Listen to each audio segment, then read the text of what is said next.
શરૂઆતમાં અમદાવાદના એક ભાઈએ મને કોન્ટેક્ટ કર્યો અને એમણે મને કીધું કે આ મારા મોબાઈલ નંબરથી તમે શું એનાલિસિસ કરી શકો છો. કાઇન્ડ ઓફ ચેલેન્જ હતી શરૂઆતમાં. તો મેં એમનો મોબાઈલ નંબર એનાલિસિસ કર્યો અને પછી મેં એમને કીધું કે તમારા મોબાઈલ નંબરના જે કોમ્બિનેશન્સ છે એ તમને ફ્રિકવન્ટલી જોબ ચેન્જ કરાવશે, ક્યાં તો ફ્રિકવન્ટલી કેરિયર સ્વિચ કરાવશે, અથવા તો પછી તમે જે કામ કરતા હશો ને એમાં તમને સેટિસ્ફેક્શન નહીં થતું હશે.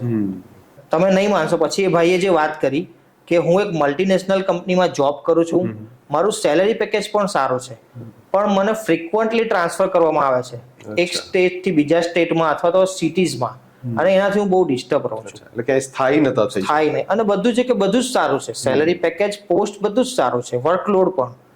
પછી આપણે એમના ભાગ્યાંક અને મૂલાંકના ફ્રેન્ડલી નંબર ડિઝાઇન કર્યો અને એમને નંબર ચેન્જ કરાવ્યો અને થોડીક રેમેડીઝ કરાવી. તો વિથિન 45 ડેઝ એમને ગુજરાતમાં પરમેનન્ટ પોસ્ટ મળી ગઈ અને અત્યારે બહુ ખુશ છે. શું વાત જી. સરસ.